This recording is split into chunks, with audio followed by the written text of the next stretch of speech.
All right, let's talk about one of the biggest challenges in business. Maybe the biggest. How do you actually get consistent, sustainable growth? I'm not talking about luck or just one brilliant idea that hits. We're going to unpack the formula that really separates the companies that thrive from the ones that just get by. So let me just ask you this straight up. Does your company sometimes feel like it's stuck in first gear? If you feel like growth is a constant uphill battle, you are definitely not alone. I mean, for all the buzzwords and talk about innovation, very, very few companies have really managed to crack the code. Does any of this sound painfully familiar? Maybe you've got tons of amazing ideas, but they just get bogged down in process and never actually see the light of day. Or maybe you feel like you're always playing defense, just reacting to whatever your competitors do. Look, these aren't just small annoyances. They're huge red flags. They're symptoms of a broken growth engine, where turf wars and a fear of taking risks just grinds everything to a halt. And this all brings us to a really fundamental split in the business world. On one side, you have what we'll call the growth laggards, and on the other, you have the growth leaders. The gap between them is massive, and it all boils down to one core idea. This chart just lays it out so clearly, doesn't it? The laggards, their approach to innovation is kind of haphazard. It's almost accidental. They don't have a ton of confidence, and honestly, their own company structure often becomes their worst enemy. But the leaders, they're the complete opposite. They are disciplined. They're systematic. They've built their entire organization to be aligned and totally confident in its ability to innovate and grow. Let's make this a bit more real. Take a company, we'll call them Activator Co. Now, they were a big deal in their industry, but they had this huge problem.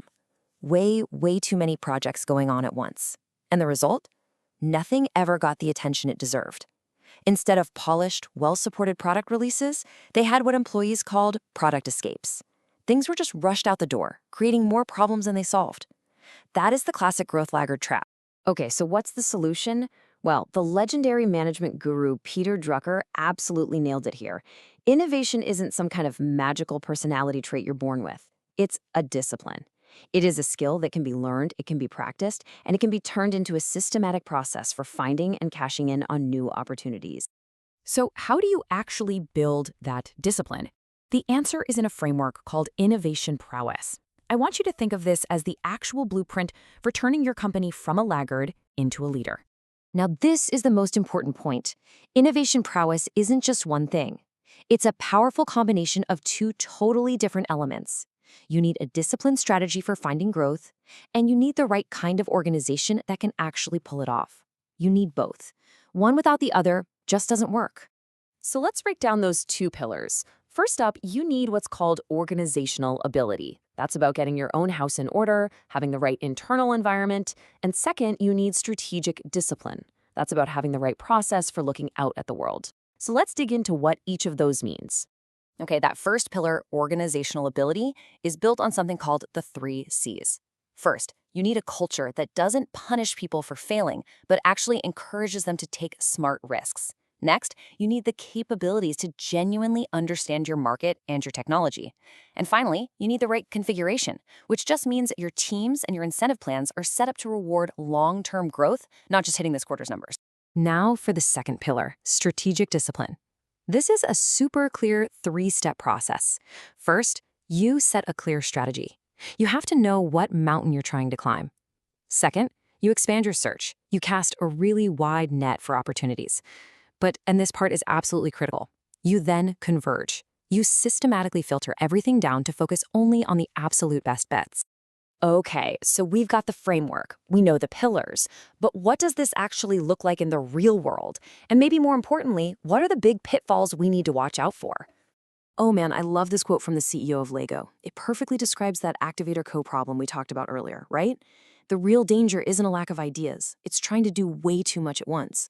It's this indigestion from too many projects that kills your focus, drains all your resources, and completely destroys your company's ability to innovate. And the price of getting this wrong, it's enormous. This slide is basically a corporate graveyard of missed opportunities. Think about Kodak with digital cameras. They invented the tech. Or Nokia with smartphones. All of these companies had the money, they had the talent, and in a lot of cases, they even had the original idea. But they lacked the prowess to actually make it happen. They failed because of their discipline, their culture, or both. So how do the growth leaders avoid that fate? Well, a lot of them live by this incredibly simple but powerful mantra. Think big, have huge ambitions. But start small. Test your ideas with small, inexpensive experiments. Fail cheap. Learn from those failures quickly without betting the farm. And then when you find something that clicks, scale fast. Pour the resources in and go big. It's the perfect antidote to being paralyzed by fear.